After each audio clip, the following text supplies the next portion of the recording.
Hello， 大家好，我是明思美发学院烫发总监毛阳。今天给大家分享的是微脸质感烫。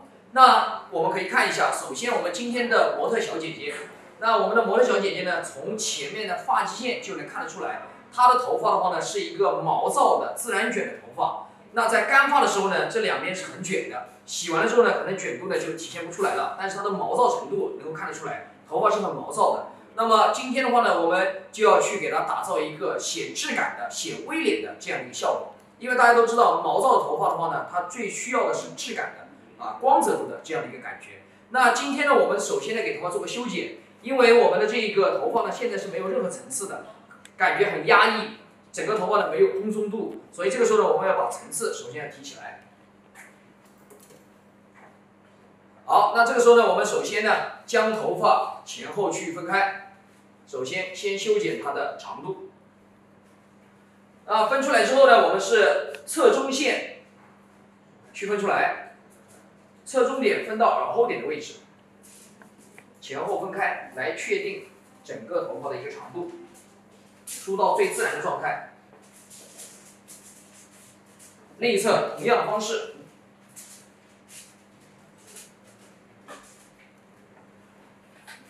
梳到最自然状态。好，头抬起来一点 ，OK。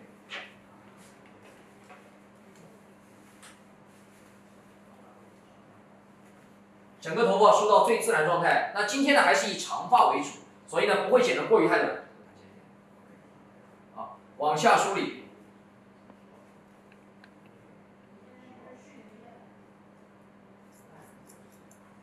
修剪一个水平的状态，或者说里面可以稍微短一点点的一个斜向的切口。另外一侧同样的方式，头抬起来一点点，哎，对，好，向下梳理。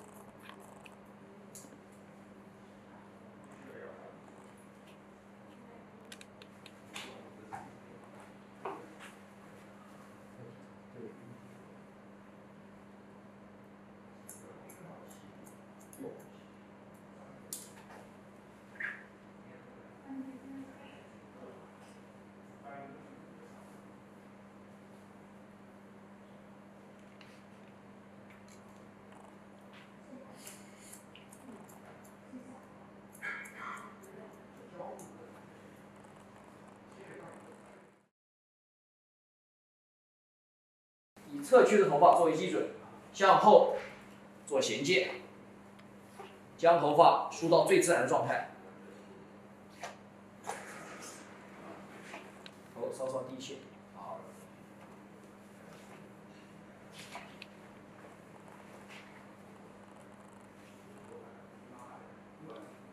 那这个时候呢，我们将侧区头发全部梳理到后面，将头发疏通疏顺，疏通疏顺。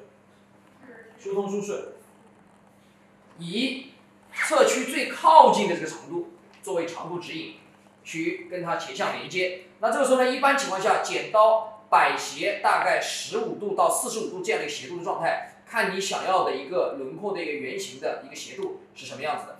好，切掉多余头发。另外一侧同样的方式去做修剪。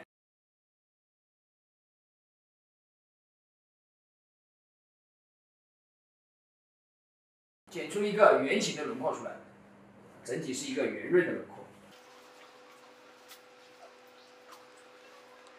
好，长度修剪完成之后，紧接着我们开始修剪头发的层次，同样也是侧中线打开，前后分开。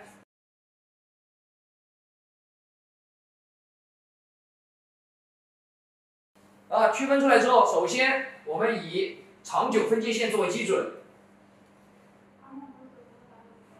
长久分界线各取1厘米的厚度，这是我整个前面层次的一个长度指引。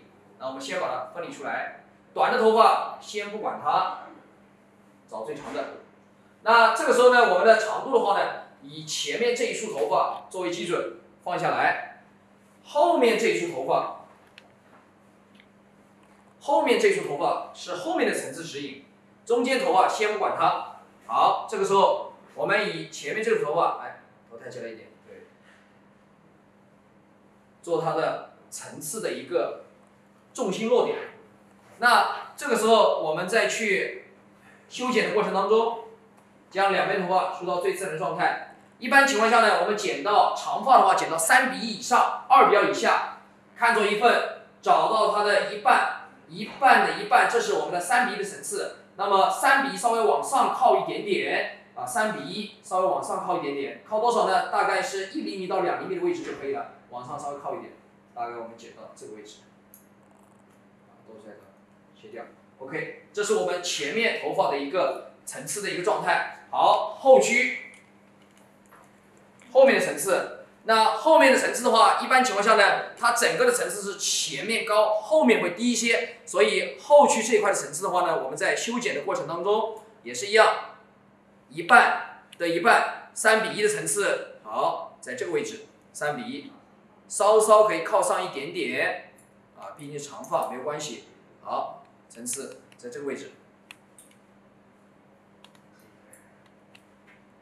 那这个时候呢，两个层次前后的重心落点，我们开始做衔接。啊，这是后面的层次，这是前面的，这是中间的。啊，这个时候呢，我们全部向前做梳理，向前做梳理，往前提拉，找到前后2个点头发，把中间多出来的切掉。中间多出来切。好，切完成之后，把侧区头发全部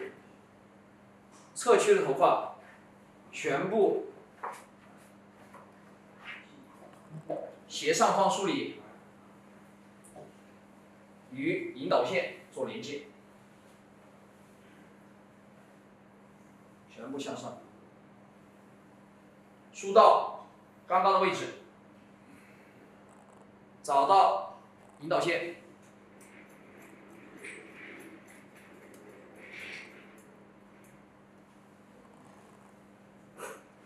头不能动。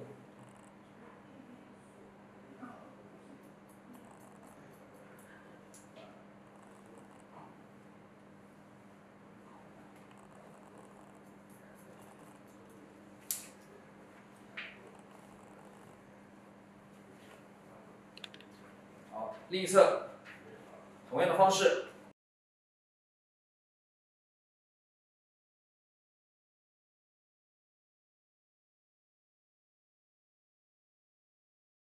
引导线的位置，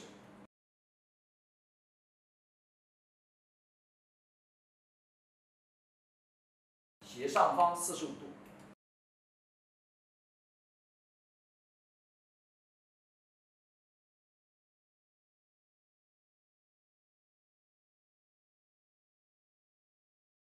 这样的话呢，两边的侧区层次我们就修剪完成了。那修剪完成之后，在最边上的位置，耳点以前头发脸极线，我们做一个整理。脸极线，略微向前梳理。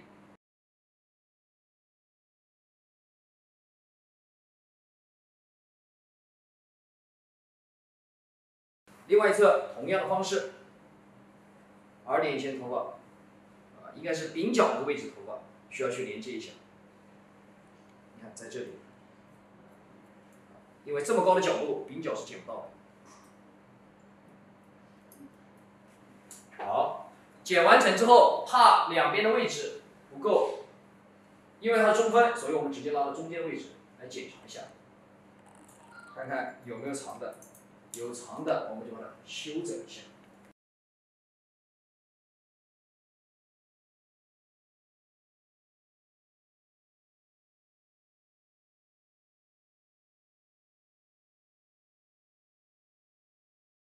后区，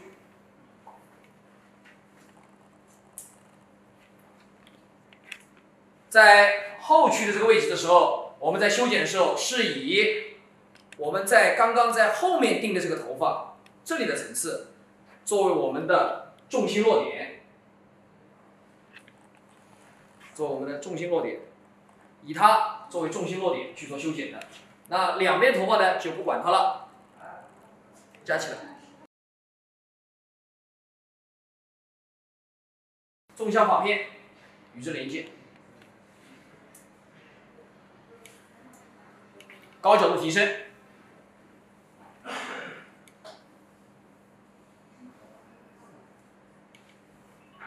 角度抬高。下面掉的头发可以先不用管它，没关系。拉高，对，找到我的引导线，在这个位置。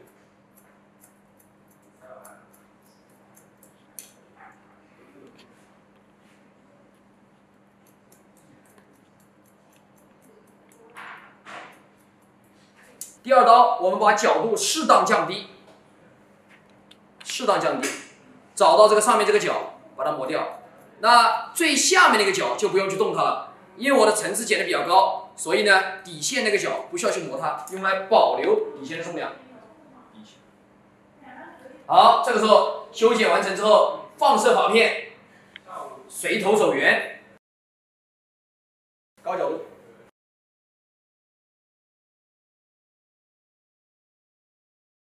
适当降低，去掉这个角，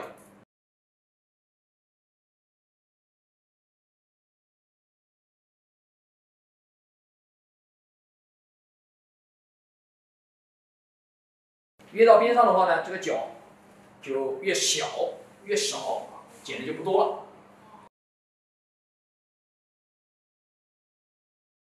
适当降低。这一侧最后一片，简单的磨掉一点点就可以了。好，另一侧同样跟随头型，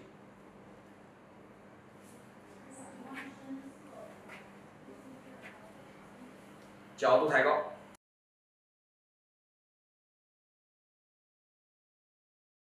略微降低，去掉这个角。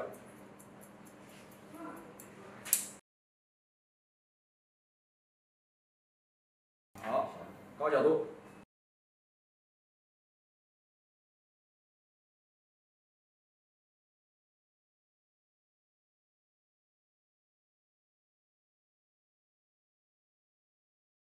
最后一片，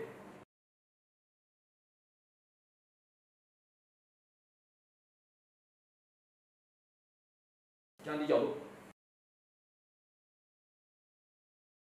修剪完成之后，左右检查。纵向修剪，横向检查，看看有碎的长的就点一下，没有的话就不用剪。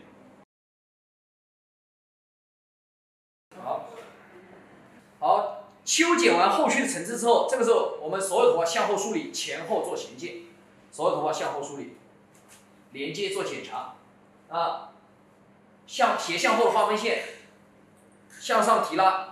提拉到相应头皮的90度，提升角度相应头皮90度，拉起来看一下，中间不能长，中间长的点剪，抽掉它。好，第二片再来，底线不要碰，保留底线，不然底线容易缺。拉起来，中间不能长，长发它是圆的，前短后长，你不能剪完之后中间长，那就不对了。另外一侧同样的方式。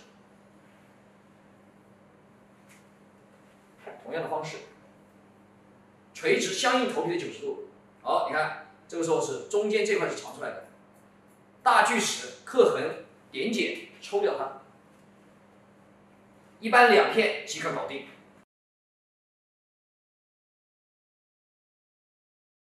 好，连接完成之后，前后中间也向后梳，做一个检查，高角度。看看有角就去角，没角就不用剪，基本没有。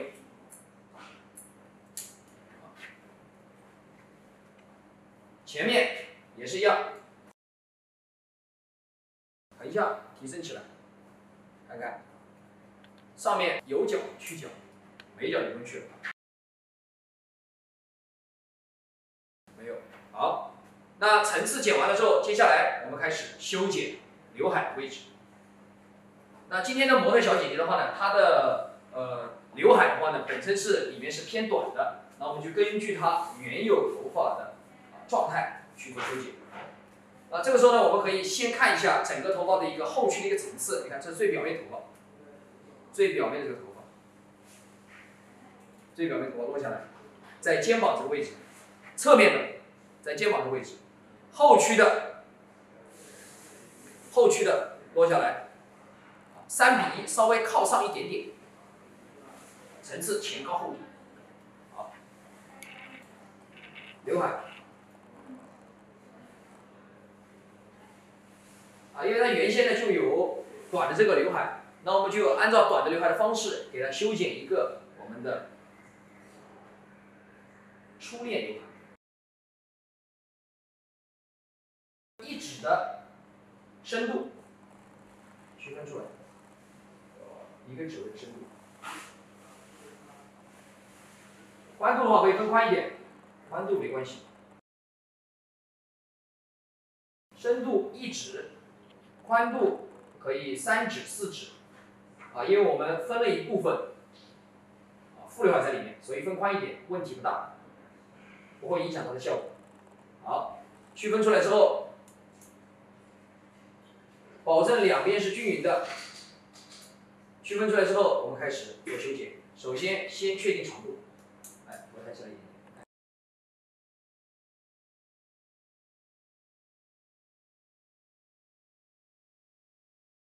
梳到最自然状态，长度定到鼻尖的位置，鼻尖切掉，剪平。第一刀宁长勿短，不行，再来一刀。好，定好长度之后，从中心线分开，取出头发出来做长度指引。那这里长度我们定到哪里呢？确定在我们的鼻梁最凹处这个位置，切掉，跟它做衔接。开始。好，这个点做连接，切掉。另外一边同样的方式，还是以中间的引导为基准去衔接。剪完之后梳到中间去看一下，它要是一个正的三角，是一个尖的三角，别剪完之后它是圆的，如果不够尖，修整一下，剪成尖的。高角度，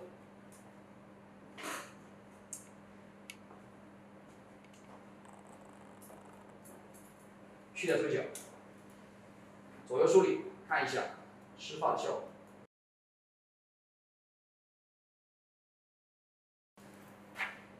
另一侧同样。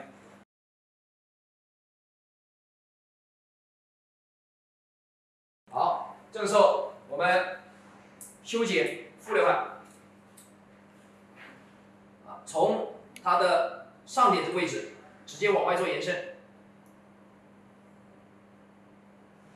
分出来，分多少要能够挡住侧脸就可以了，不一定要说要分得很宽，挡住侧脸，就是这个位置，梳理下来，能够挡住侧脸就可以了。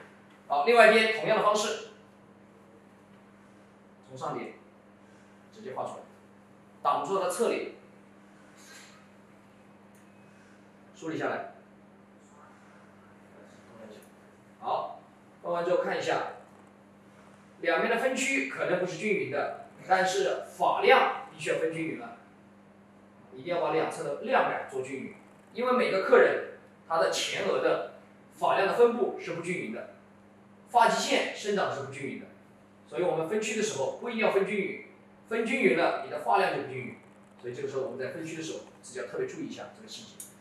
好，梳到最自然状态。这边梳到最自然状态，长度确定在哪里？长度我们把它定到确定到我们的下嘴唇的位置，长度下嘴唇在这个位置切掉。另外一边同样的方式，长度下嘴唇切掉。好，看一下 ，OK， 与之衔接，拉起来和最长的头发做滑剪连接，梳出来，最长的头发，最长的头发做滑剪，一刀不够，再来一刀。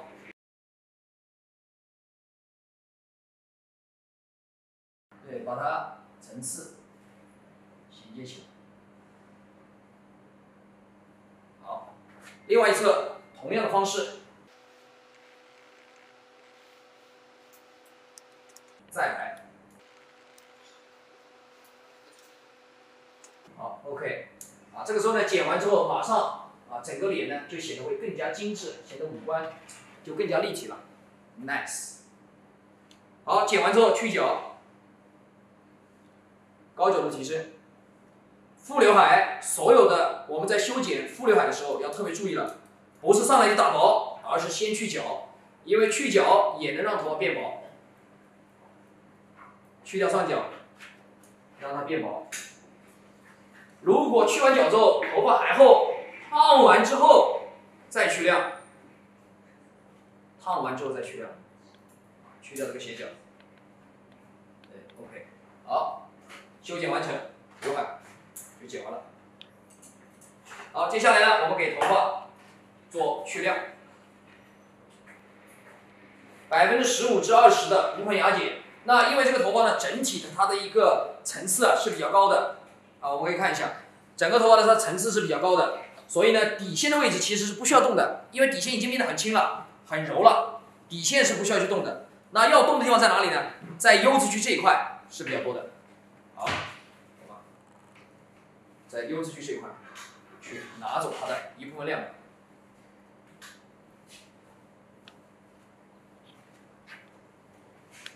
前后分开。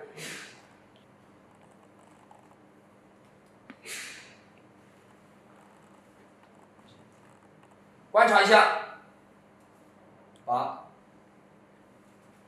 U 字区分出来，看哪里？先看枕骨区，看看枕骨区头发多不多。枕骨区如果多的，先把枕骨区调一下，看一下。这里头发，枕骨区头发呢，看上去呢倒是还好，并不算很多。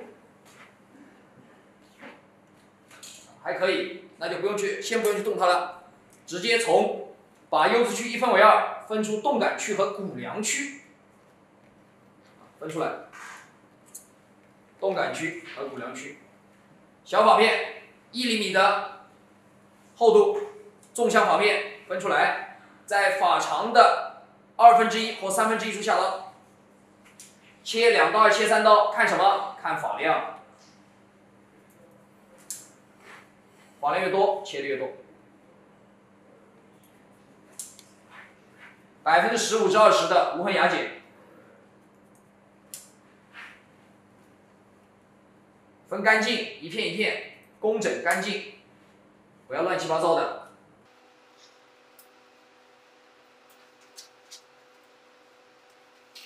去完之后，这个时候梳出来看一下，为什么要分纵向发片？纵向发片分出来之后，就能很清晰看到哪边多，哪边少。第二遍做确认。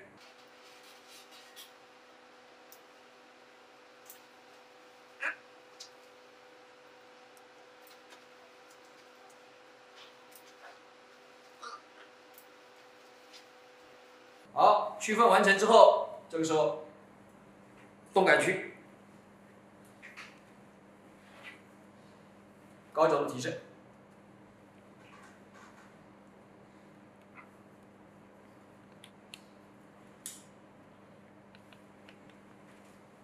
滑剪，去除内部的亮点。不管你的表面层次剪多高，底线的重量一定要得到保留，底线不能碎，表面不能飘。像底线这种质感的话呢，其实是差不多的。我们可以把筏尾拿出来做个确认，看一下啊，像筏尾这种感觉的话，它是没有很明显刀口印的，其实不需要这种事情，还是要保留一定的质感，保留一定的厚薄度。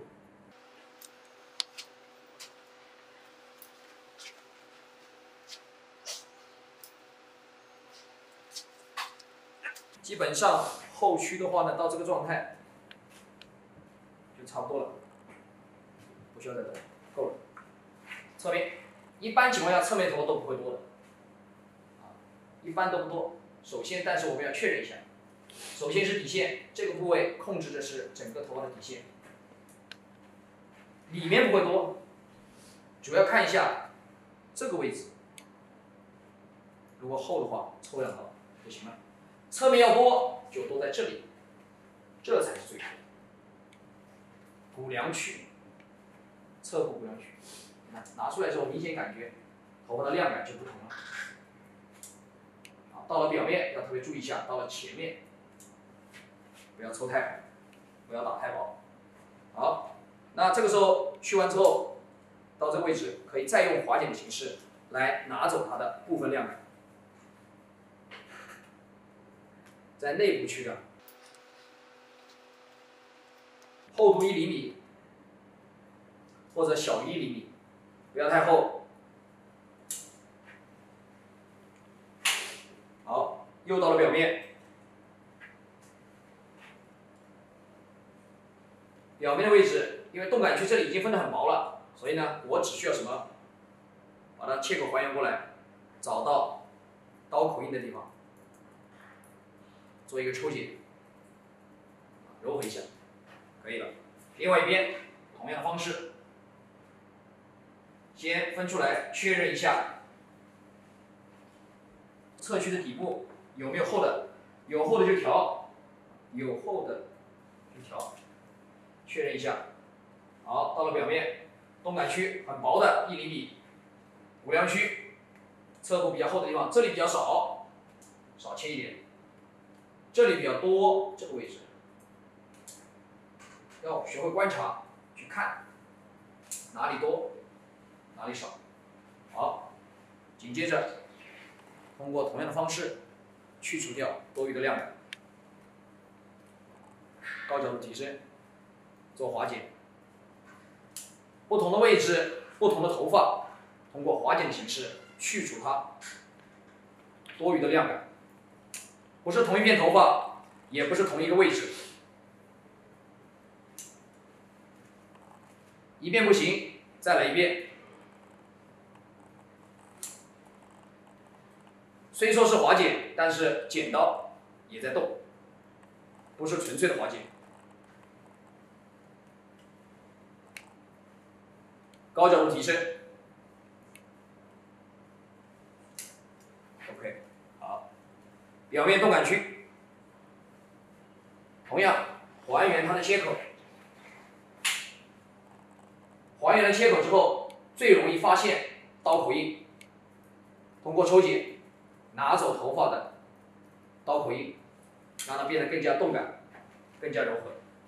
好，整个头发整体的去亮就已经完成了。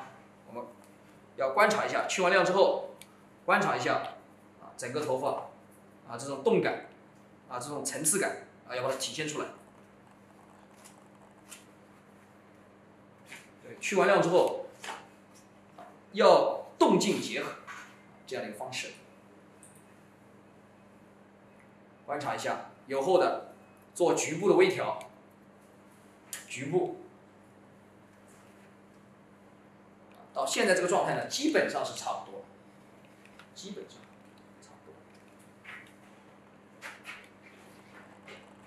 好，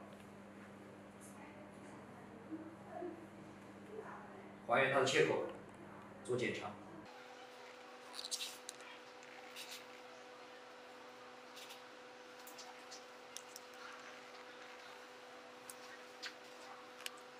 这一块，你只要掌握好了我这个去亮方式，不管长的、短的、中的、长的、多的、少的，都可以用这样的方式去调整它的亮。通杀。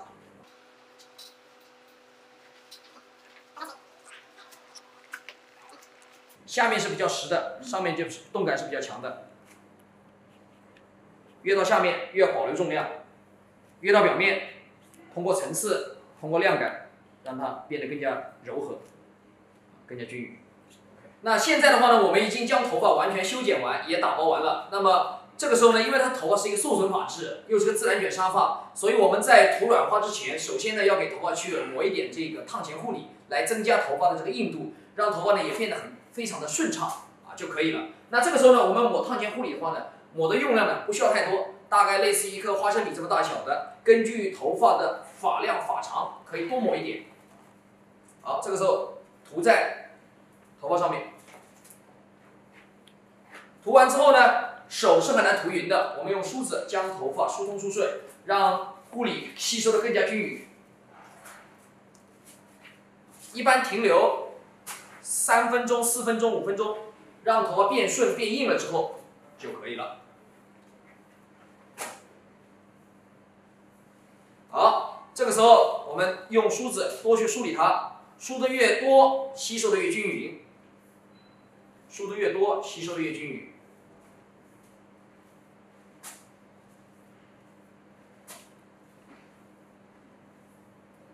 用梳子去梳理它。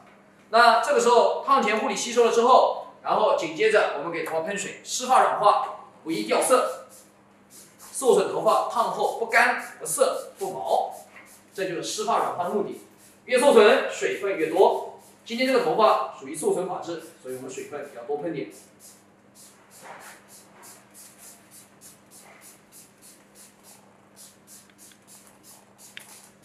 喷湿喷透，水分要多喷点。因为它是自然卷沙发，所以今天我们要全头软化。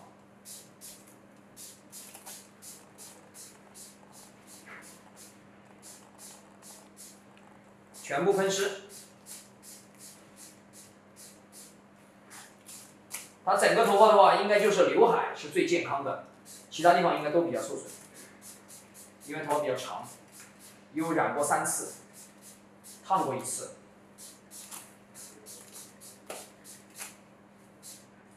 喷到什么状态？喷到用手能挤出水来就可以了。现在还不行，不滴水，但是手能挤出水来。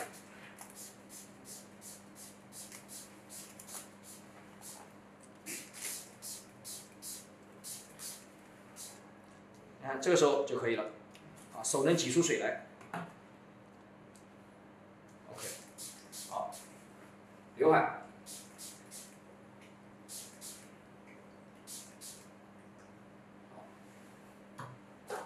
接下来我们开始释放软化。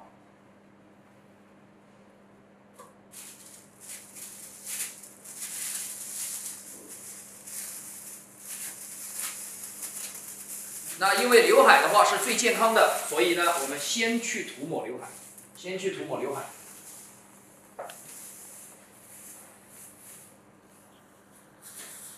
这里是。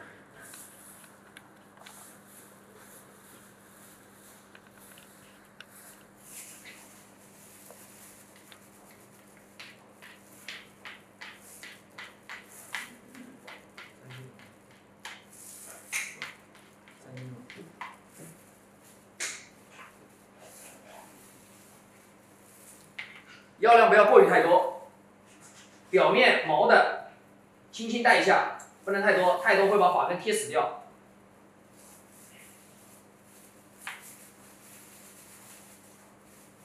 梳理通顺，副刘海药水花掉，软化要轻一些，水壶，适当的喷一点水。好，我们开始软化到里面的位置，头稍稍低一些，将头发1分为2，区分过来，头稍微低一些。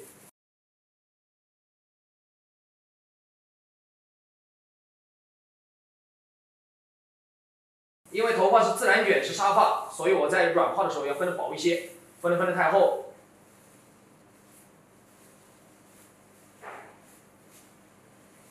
那在涂抹量的时候呢，应该是发根多，越到发尾会适当的偏少一些，因为越长的头发，发尾的头发就会变得更加受损。梳到最自然的状态。首先是发根的位置，靠近发根不等于刷到头皮，向下延伸。这一截头发应该是比较健康的，越到下面就不好说了。刷匀刷透，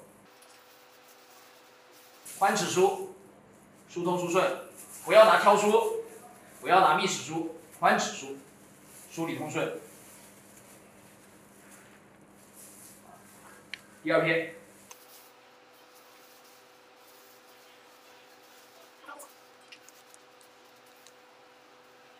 发根不代表头皮，别搞错了，发根是发根，头皮是头皮。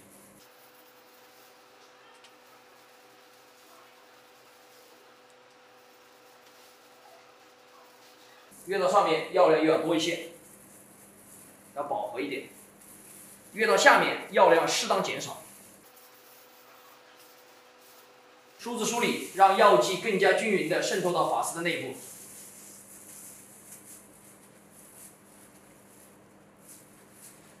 所以我们在释放药水的时候，自己心里要特别注意，要明白。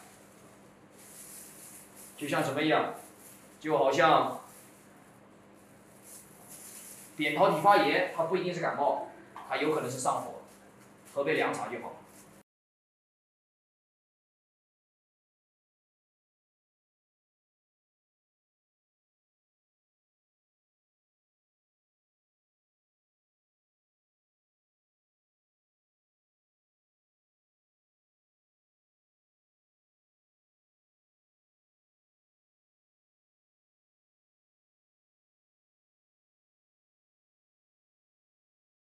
顺着毛鳞片的方向去涂抹。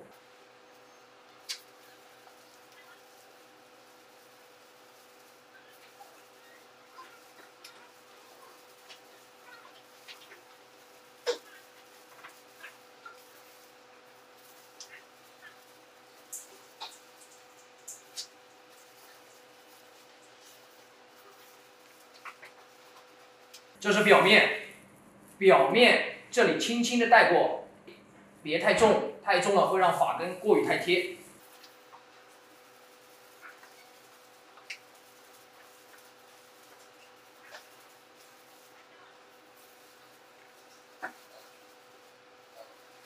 好，这一边。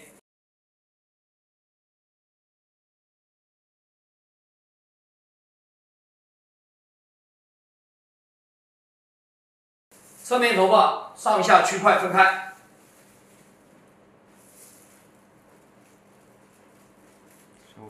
越是薄的地方，刷的时候越要轻。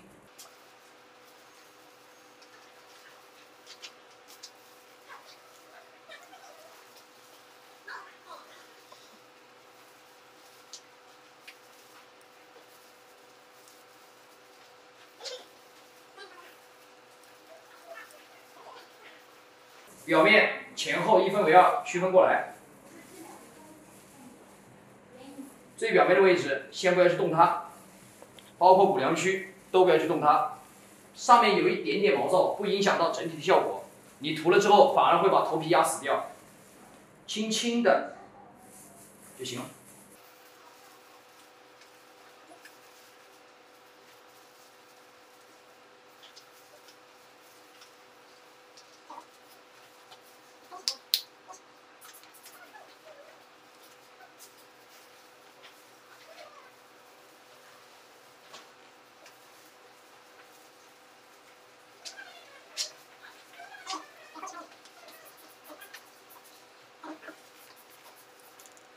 侧区上下2层，区分过来。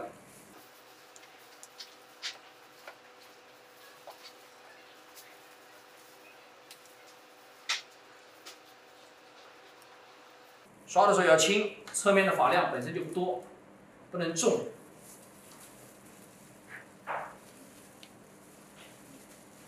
最后2片药量适当增加，弥补时间差。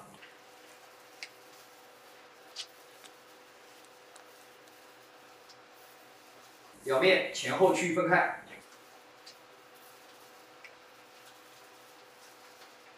轻轻的过一下。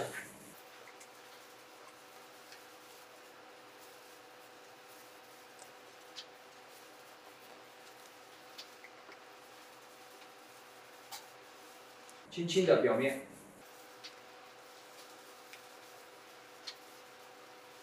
好，涂抹完成。那这个时候呢，我们现在软化呢，等了大概有10分钟到15分钟左右了。这个时候我们在后区的位置取一根头发出来，粗的、硬的取一根，细的、软的、脆的、严重受损的取2到3根。它这个头发呢属于抗拒性发质，所以我只需要取1根就可以了。好，我们拿出来。取2根，这样拍摄出来呢看得清楚一点。其实，在店里的话呢，取1根就可以了。取2根的话呢，它的阻力会变大。好，好，这个时候呢，我们以中指为参照，拉到小拇指为1.5倍。中指的宽度是1厘米，有1厘米拉到1.5倍，小拇指手腕发力，1.5倍，放。你看，迅速返回，再来拉开，放。迅速返回成一条直线，成原来的长度原来是这么长的，拉到1.5倍，放回去，你看，是的，迅速返回。好，慢慢的向下滑，发干的位置 ，OK， 以中指的宽度为基准，你看，拉到小拇指1.5倍，好，放，有波纹，再慢慢回直，看啊，这个要慢一点，如果是1根的话，就回得更慢了，1.5倍，放，回直，对，好，直了，是的，对，好，再到发尾最受损的地方，你看由中指，拉到小拇指，好，放，你看有波纹，再回直，对，看再来，有波纹，再回直，好了，回直了 ，OK， 好，我们看看侧面，在测试的时候呢，不要老盯着一个地方测，正侧后。侧面和后面都要去看一下，两边的侧面和后面都要去看一下，因为它的发质情况不同，都可以测一下。如果和后区的情况是差不多的，那就可以去冲水了，软化就结束了。一般正常我们都是取1根头发去拉的，不会取很多，取的多了它会有阻力，它会影响到你的判断。这是侧面最后涂的这一半头发。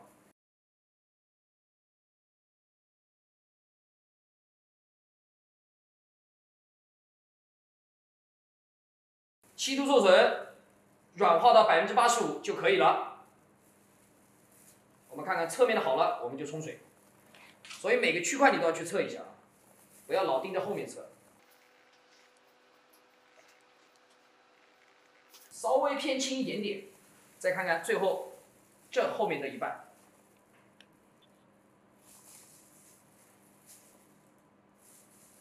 断掉不可怕，没关系的。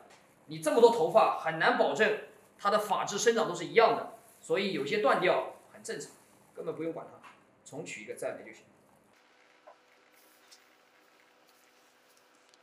好，这个时候我们把这边这一侧。快速的去补充一下药水，就冲水了，就结束了。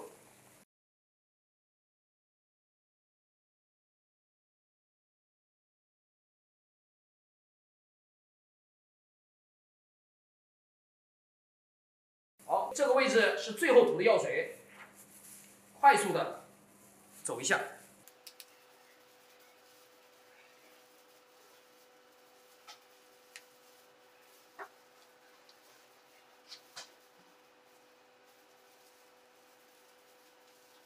好，冲水洗头，软化结束。那这个时候呢，我们将头上的软化剂全部冲干净，再做烫中护理。我们做烫中护理的目的是什么？第一，中和头发内部残留的软化剂；第二，去除软化剂对头发带来的异味，就是这2个目的。需不需要用洗发水洗一下？这个都没关系，想洗你就洗，不想洗的话也没关系。将头上的软化剂首先要冲干净。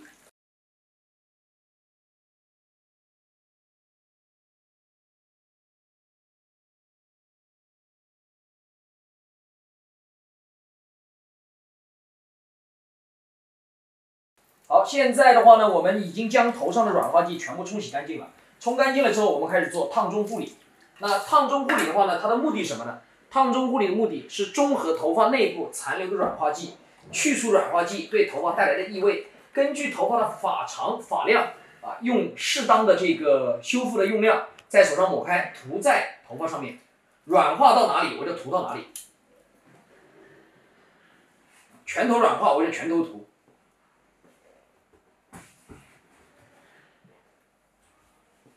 根据头发的发长、发量来决定我使用护理的用量。感觉不够再整点。一定要把它抹透了。这么长的头发，又是全头软化，一定要抹到位，把它整到位，这个很重要。手是很难涂匀的，用梳子梳一下。让它吸收的更均匀，停留3分钟左右。啊，不停地去梳理它，停留3分钟左右。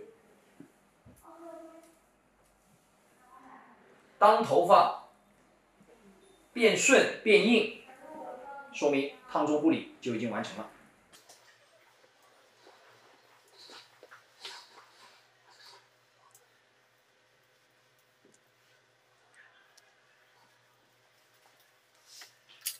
梳理通顺，啊，只要是软化到的地方都要抹到护理。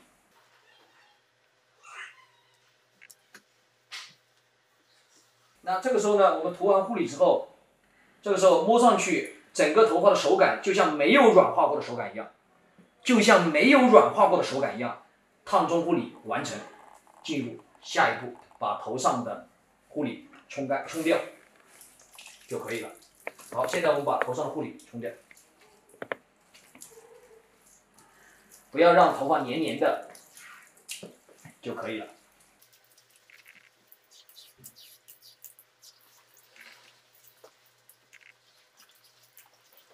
现在呢，我们将头发洗完头之后，做完烫中护理之后，然后这个时候呢，我们将全头吹干，用夹板先操作，先夹出质感来。现在呢，我们把头发全部吹干。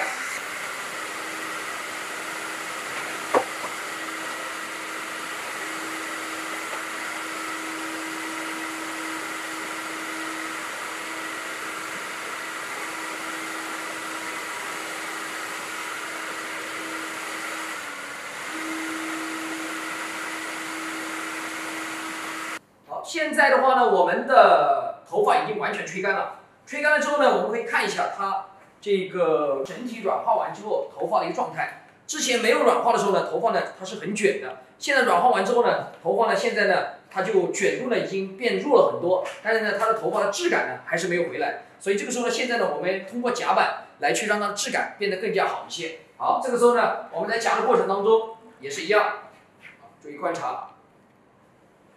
还是一样，前后分开，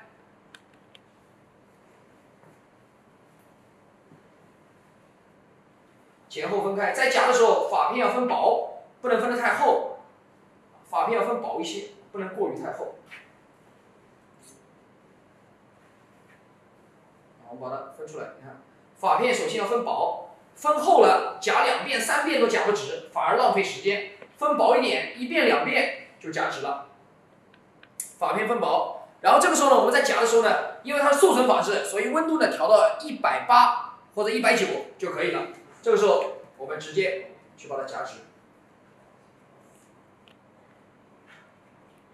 先把头发从上至下全部夹直，不是说发尾要烫就不夹，或者说发尾要烫就夹轻一点，不是这样子的，而是全部夹直，全部夹出质感。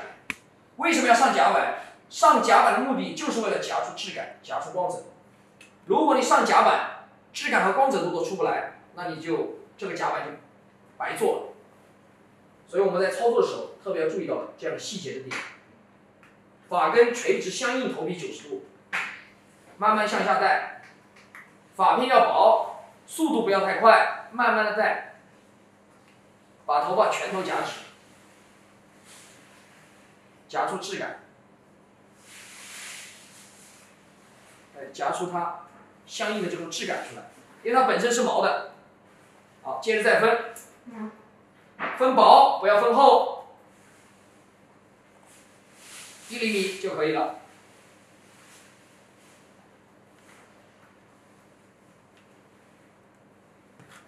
好，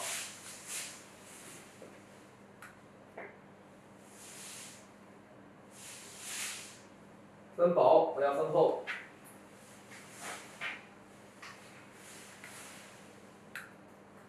慢慢的往下带，不用快，快了没用。慢慢的，快了没有用。慢慢的，一遍就是一遍，夹好，夹出质感来，夹出光泽度来，夹出你想要的效果出来。比快没有用，要比结果，结果要好。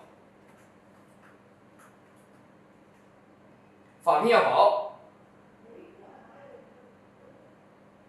匀速，慢慢往下夹出相应的这种质感就可以了。就一片一片全头夹直。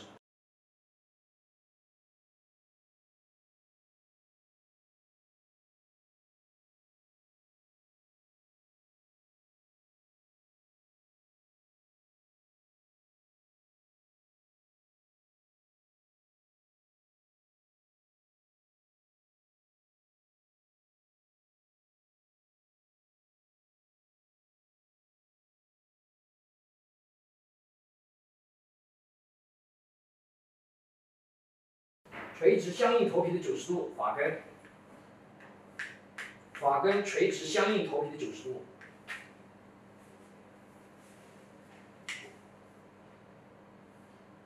夹板不需要压得太紧，因为你发片分的是薄的，所以夹板不需要压得太紧，慢慢的向下带。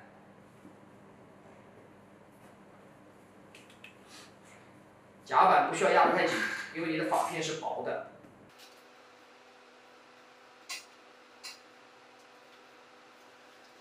现在的话呢，我们整个侧面已经夹完了，我们可以看一下，夹完之后它整个头发的质感是非常好的。用夹板去夹的目的是什么？就是把头发的整体的质感夹出来。所以我们在分区的时候一定要分得薄啊，分得薄，然后过夹板的时候要慢，把这个质感夹出来就可以了。好，接下来呢，我们夹另外一侧，另外一侧还是一样分薄发片，不能太厚。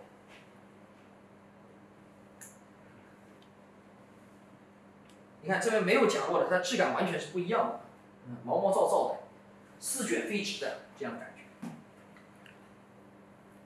要薄，不能太厚。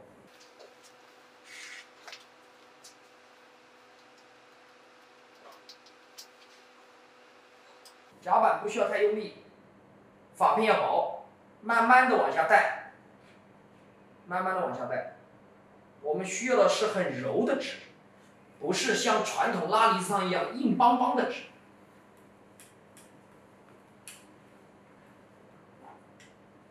很柔和的纸。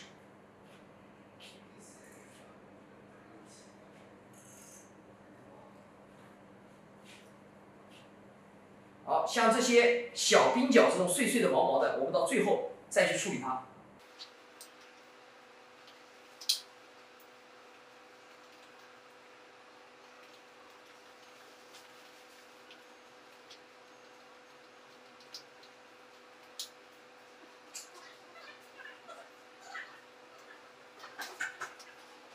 轻夹慢带薄发片，轻夹慢慢带过，分薄发片，一定它是有口诀的。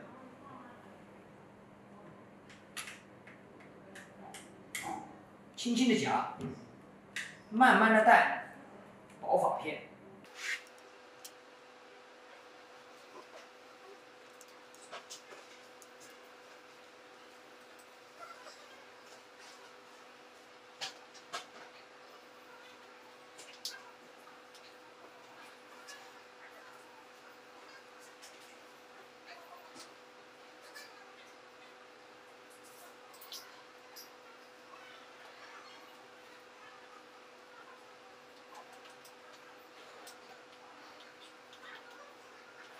现在的话呢，我们这一侧的也去夹完了，我们把刘海夹直，啊，现在夹刘海，我们把刘海夹直，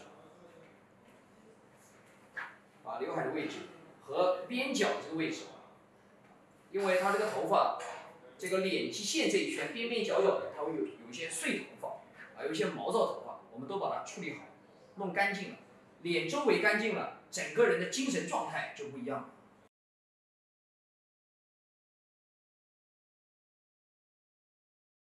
刘海的话呢，我们上下分为2层去把它夹直，上下区分过来。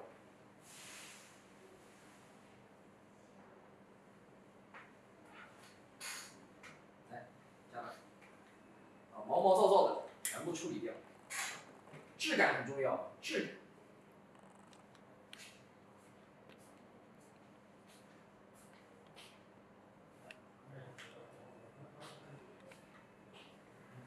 夹完之后，多好，这种感觉。哇！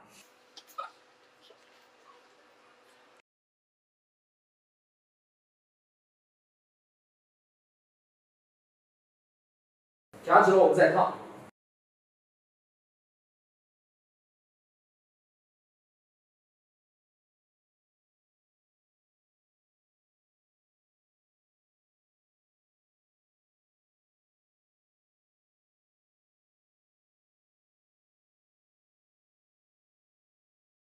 一定要把它质感夹出来，质感很重要。好，刘海的话呢，基本上夹的就差不多了。接下来呢，我们把边角的位置把它处理一下，看看边角有没有毛躁的地方，来头抬起来一点，边边角角、鬓角这些地方。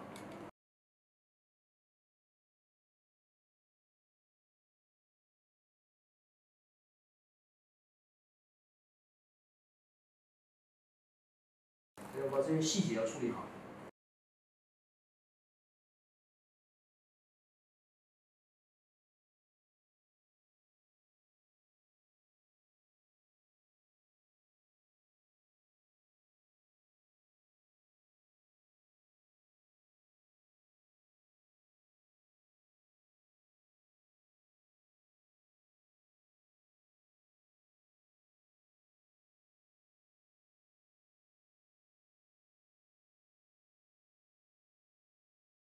对，我们做头发要细心，多细，一定要比头发还要细。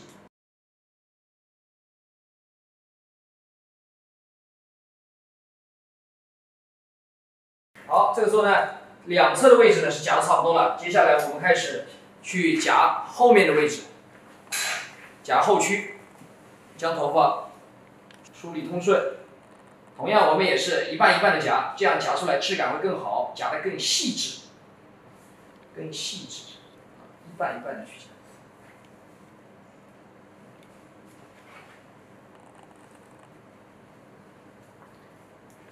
好，来头稍微低一些，分薄一些，分薄发片。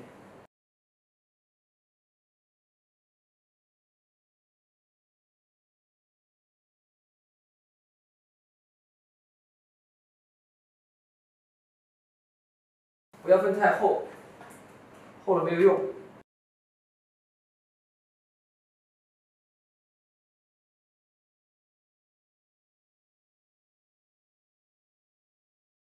发片要薄，要慢。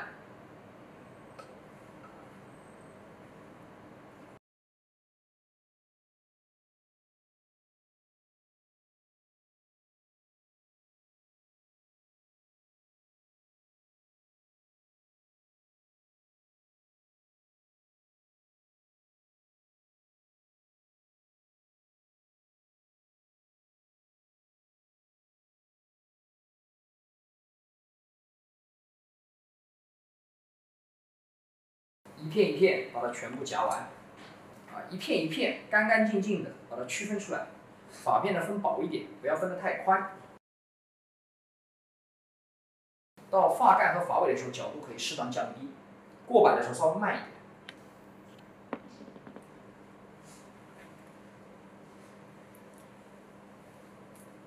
轻夹，轻轻的夹，不要太重，慢带，慢慢的带过去。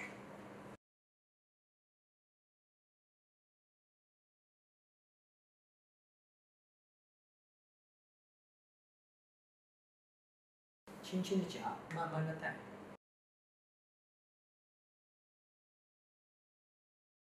好，接下来呢，我们检查一下，哪里还有没有质感不太够的地方，及时做出调整。如果质感都 OK 的话，那这个时候呢，就差不多了。好，这个时候我们再看哪里？再看发尾，看看发尾的位置的质感够不够。这一侧。你看这里还有一点点，我们把它处理一下。要学会观察，学会看，要细心。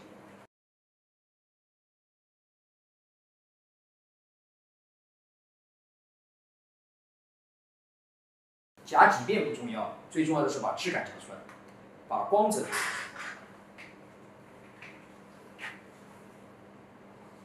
好，到这个状态，基本上就差不多。OK， 好，现在的话呢，这个就是我们夹完之后的整个头发的质感。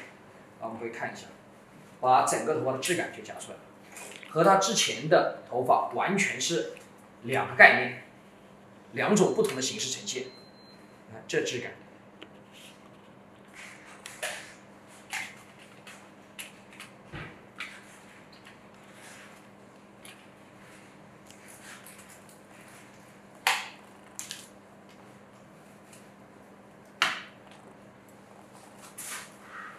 这质感，就非常好。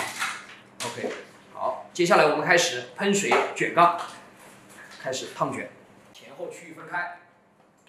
今天我们呢本来想用这个3勺的杠子，就是红油罐头这么粗的，给大家去烫，但是呢没有的话呢，我们就小1号、28号全头卷，不是为了烫卷，要走出它的形来，走出流向来。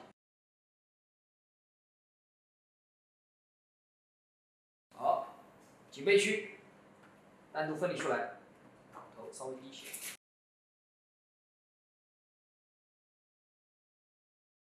单独分出来，我们卷3根杠子，颈背区。因为是只需要流向感，只需要这个纹理感，所以我们就全部做平卷的形式系杠，来打造我们想要的效果。均匀区分，左右分开。好，头稍稍低一些 ，OK。好，我们卷发长的1半的位置，发长的1半，喷湿。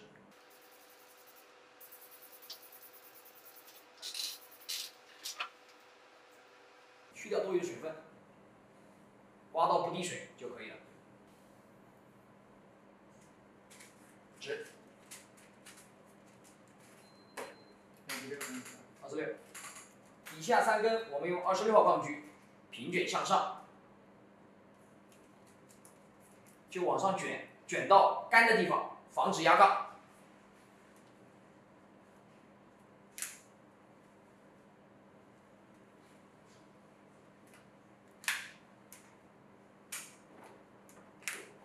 好，这一侧同样的方式。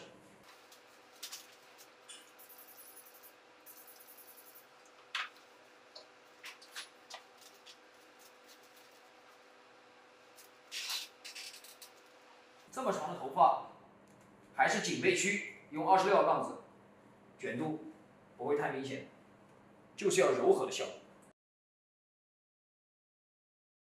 不是任何客人都喜欢烫卷的，但是一定是任何客人都能接受这款发型。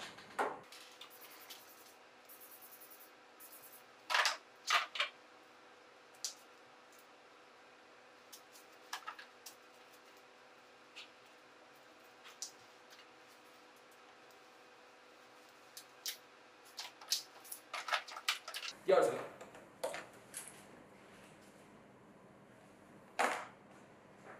一般情况下，后区分3层。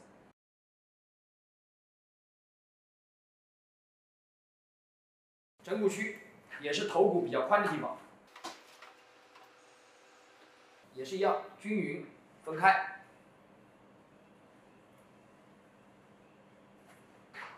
均匀分，看一下3根合不合理。3根如果太厚，那就4根。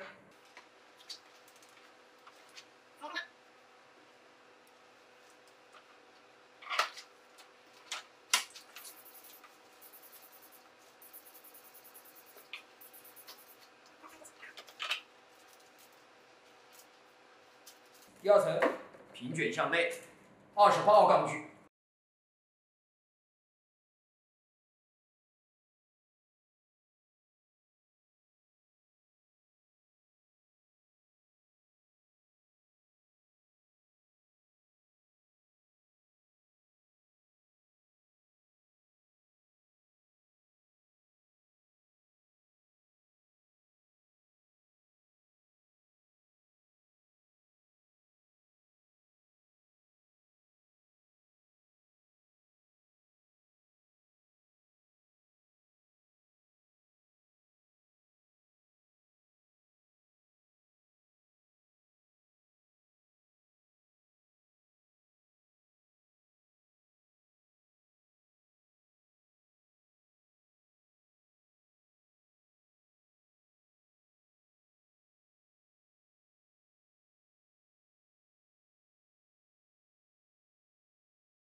表面动感区。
侧区刘海单独分离出来，先不管它。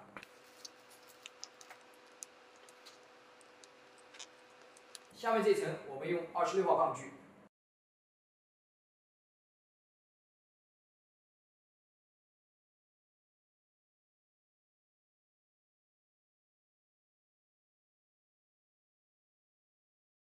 26号杠距。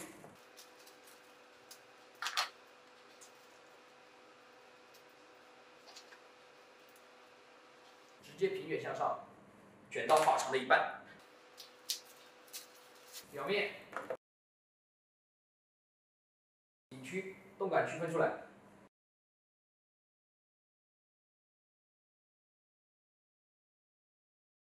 骨梁区还是收。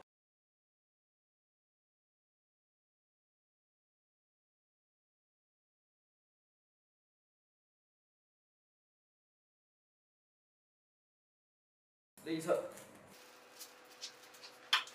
刘海单独分离出来。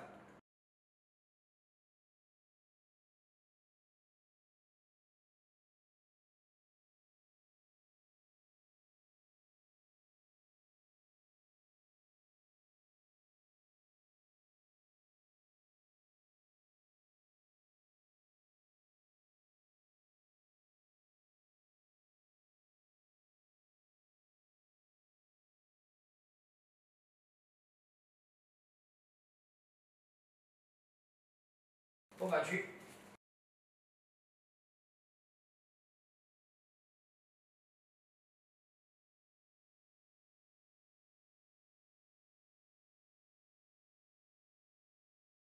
28号钢锯再次收紧。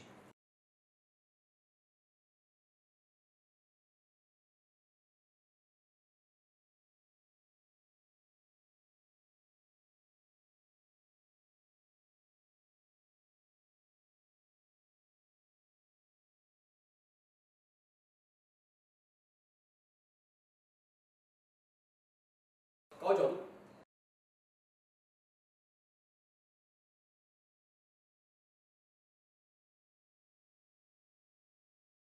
表面动感区高角度垂直头皮梳理，高角度垂直头皮梳理。28，平卷向下。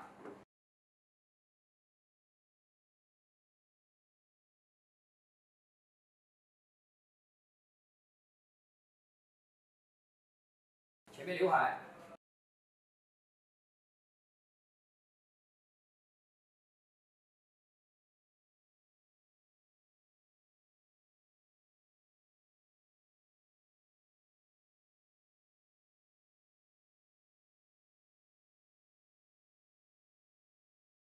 同样高角度。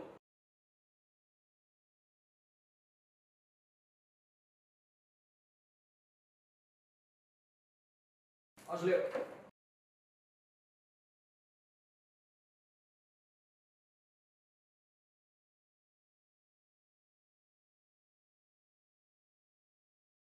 副刘海比较长，那么呢，我们用杠锯的话呢，因为主的和副的相差比较大，所以呢，我们用杠锯的话呢，可以再用大1号的，就用28。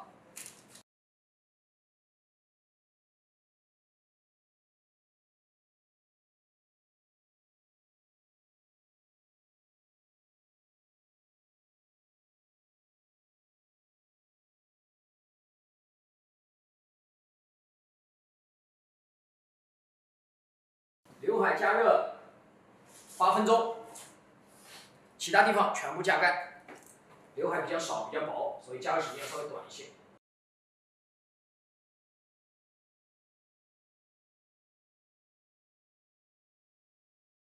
头顶走线，防止压杠。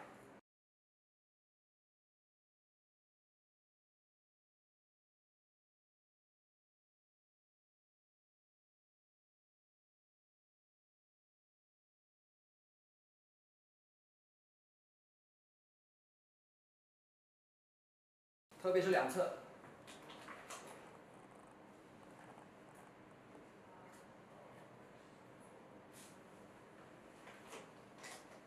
100度加热，后面加全干，刘海加8分钟。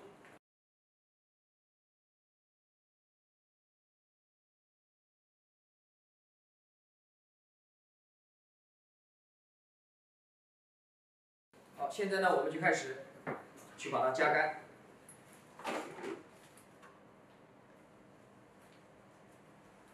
刘海垫起来。接下来的话呢，我们的加热已经完成了。现在呢，我们换杠去上定型。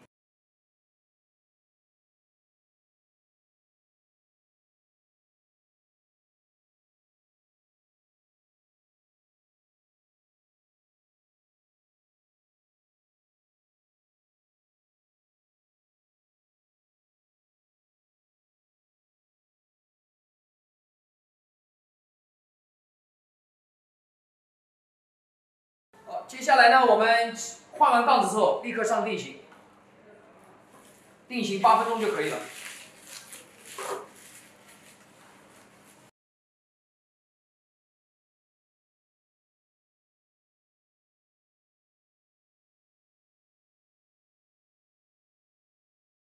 放在油碗里浸泡，干净整洁。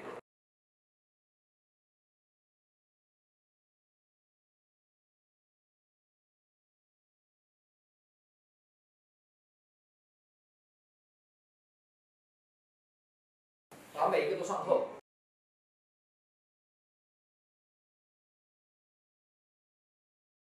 总共定型8分钟，刘海定型4分钟。所以我们后上刘海看一下有没有漏上。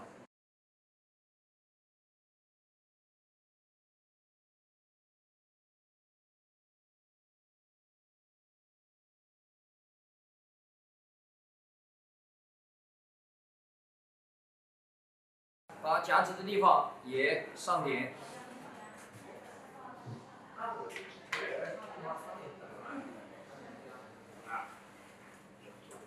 好，那我们就等待它的时间。这个时候我们定型的话呢，刘海定型了4分钟，拳头定型8分钟。我们冲水。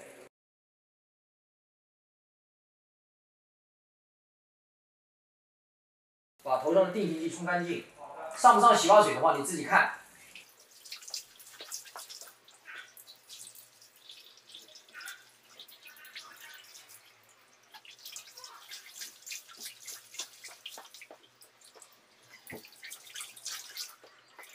好，这个时候呢，我们把它上完成之后，冲完定型之后，上修复烫后护理，中和头发内部残留的定型剂，去除定型剂对头发带来的异味。中和头发内部残留的定型剂，去除定型剂对头发带来的异味。定型。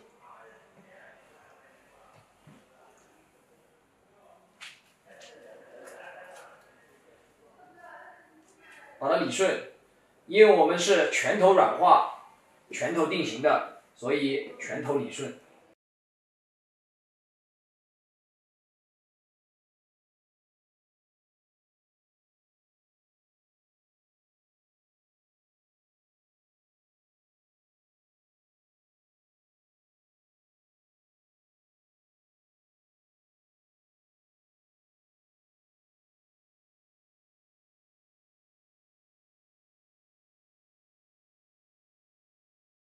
一般停留3到5分钟即可。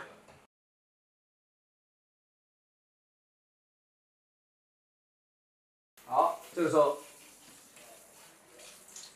冲掉头上定型。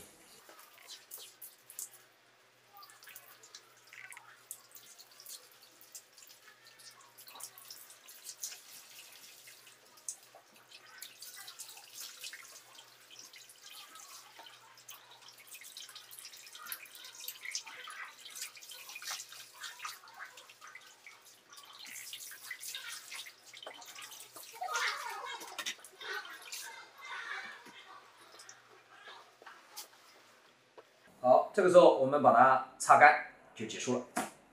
那现在的话呢，我们已经冲完水之后，把多余的水分擦干一点，我们可以看一下湿发的这个它的一个卷度、质感的一个效果。接下来的话，我们将头发吹干。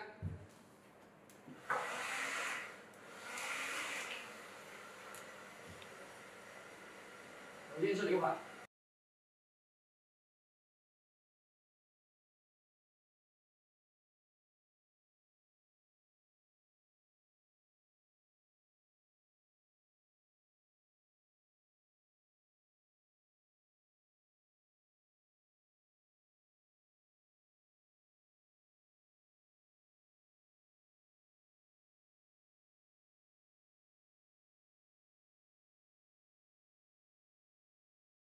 打造刘海的这种弧度的这样效果。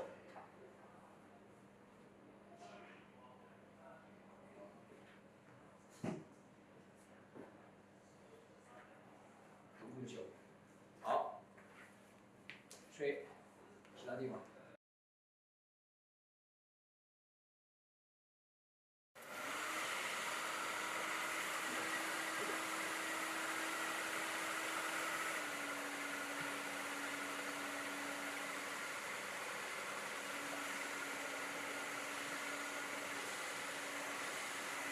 好，这个时候我们直接将头发全部吹干，一直吹就行了，就吹干它。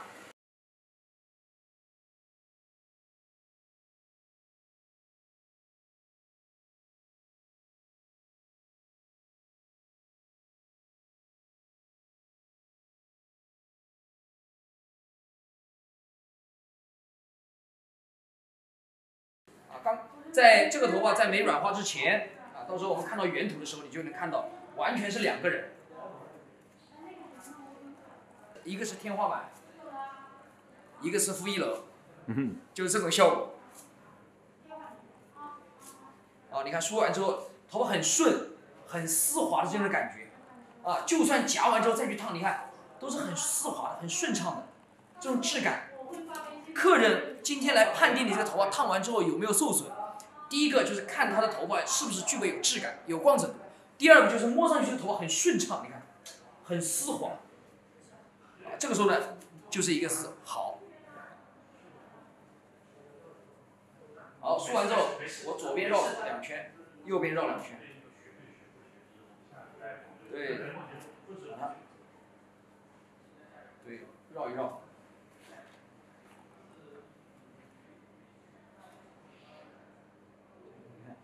这个时候整个头发的这种线条感、这种纹理感，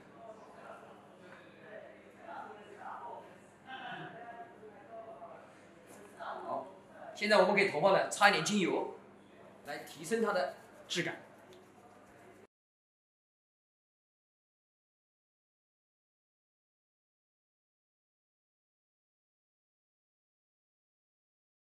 这是所有女性都不可抗拒的一款烫发。不是每个客人都喜欢烫卷的，但是一定是所有客人都不可抗拒这款发型。一个字油，4卷飞卷，4指飞指，但是呢，光泽度质感又很好，这就是它的这种体现它的优势所在，所有客人都能接受。做到人人皆可烫，月月烫，1年12次，无损塑形，没有损伤，摸上去的手感多好，就像健康头发是一模一样，就是一个字 nice。好，这个时候我们把头发理顺。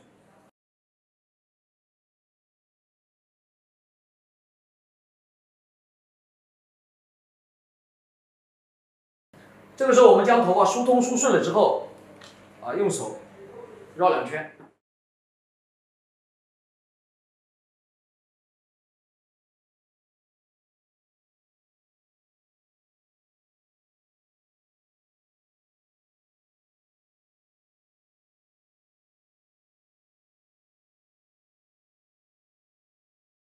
那这个时候呢，后面的效果我们已经看到了。现在呢，我们看正面的这一个效果。所有头发呢，我们向反方向去拨动它，让它变得更加松散起来。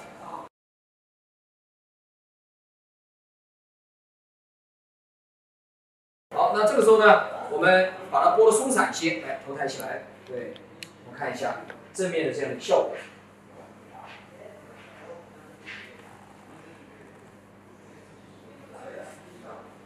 正面的。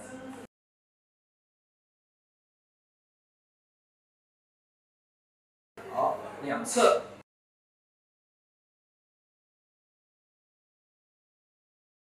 很随意、很慵懒自然的纹理感的感觉。